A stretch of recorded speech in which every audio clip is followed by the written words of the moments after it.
اللهم صل وسلم وبارك على سيدنا محمد. أهلين حبيبتي، واش راكم؟ نتمنى تكونوا بخير وتكونوا في صحة جيدة.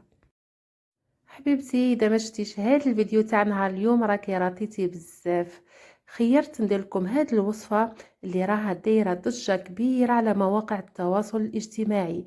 راح ندير لكم هذا الطبق نتاع التريده بطريقه مختلفه جدا وبطريقه هايله وبنينه بزاف، وراح نعطيكم رايي فيها في الاخير. واش نحتاجو؟ انا جبت هاد التريده نتاع المحلات. جبت النوعيه تاع البركه. هايله هاد التريده بكل اتم معنى الكلمه، هايله. حطيت الماء يسخن وجبت التريده هذيك، حطيت لها شويه تاع الزيت العاديه، دهنتها مليح بهذاك الزيت، ودرك نحطها فوق هذاك الماء اللي كان سخن تفور معانا. المده اللي نخلوها تفور فيها واحد العشر دقائق الى ربع ساعه. انا راح نفورها 2 مرات فقط.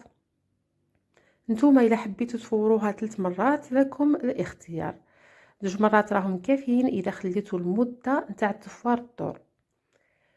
انا خليتهم طولوا في المرات في زوج، على بها يعني 2 مرات كانوا كافيين. نغطوها ونخلوها تفور على راحتها. نجيبوا الفول، راح نخلي لكم في صندوق الوصف الفيديو اللي درته لكم بالفول والمسمن. هذاك هايل. لازمكم تجربوه. راني وريت فيه الطريقه الصحيحه باش تفوروا بها الفول. نفوروه، بعد ما نفوروه نملحوه طبعا ونخلوه يبرد، ونحو القشره هذيك اللي من الفوق. الوصفه تاع المسمن انا خليته به بالقشره.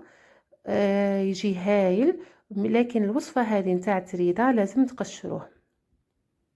بعد ما نقشروه كامل وبعد ما فارت معنا هذيك التريده، نحوها من الكسكاس، نحطوها في القسعه ونبداو نحطوا لها في الماء.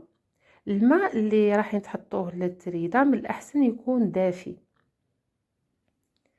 هذه الوصفه سهله سريعه جدا، توجد في دقائق، بدون لحوم بدون دجاج، اقتصاديه جدا.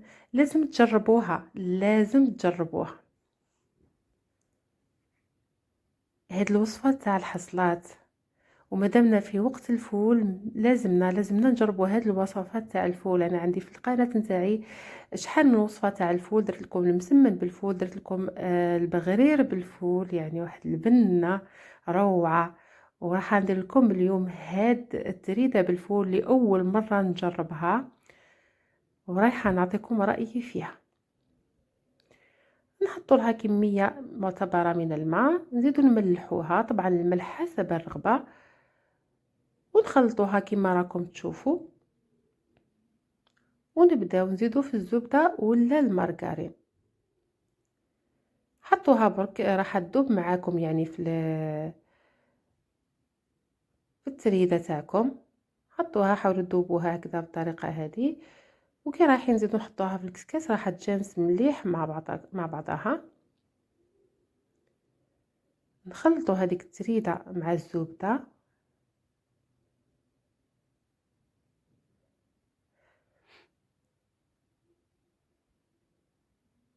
بعد ما تخلطت معنا نزيدو هذاك الفول اللي كنا قشرناه. الكميه نتاع هاد الوصفه تقدروا تستعملوا اي كميه تحبوا حساب افراد العائله. انا كنت استعملت كميه شويه قليله باش جربت الوصفه وباش نعطيكم رايي فيها. لكن صدقوني جات بنينه بزاف، جات هايله. جربوا فقط، يعني ما تخافوش، ديروا كميه كبيره ورايح تعجبكم هاد الوصفه. نعاودو نحطوها في الكسكاس، يعني مش حتى ما تخلوا التريده تاعكم حتى تنشف. حطوها فقط مباشره في الكسكاس لاش مازال فيها الماء، وحطوها راح تفور معكم وتجي معاكم كما راكم تشوفوا في الفيديو. بعد ما فارت نحيتها من الكسكاس ونبدا نحط لها في الزبده. المنظر نتاعها راه يشهي، يعني انا كي شفتها بعد ما حطيت لهذا الفول وحطيتهم يفوروا مع بعضهم ونحيتهم، يعني المنظر وحده يشهي. نحط لها كميه معتبره تاع الزبده، انا حطيت ملعقه كبيره ونصف. ونبداو نذوبوا فيها في هذيك التريده. كاين ناس تحط لها الزبده الذايبه، انا فضلت يعني بلا ما نخمجوا الماء نتاعنا وبلا ما نذوبوا الزبده. عبالكم بلي حنا كنصيبوا نديروا كلش في بعضه يعني. في الكوزينه او اكره حاجه عند المراه هي الاواني. ما نحبوش نغسلوا الاواني، على بها ما نحبوش نكثروا. حطيت الزبده كما راها ودابت معاي، والوصفه جات بنينه هايله.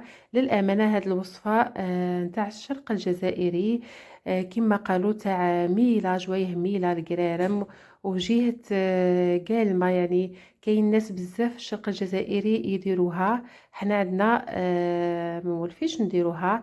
انا شفتها في مواقع التواصل الاجتماعي، حبيت نجربها معاكم يعني. تشهيتها وكي درتها من اليوم ما راحش نستغنى عليها. واحد البنه فيها خياليه.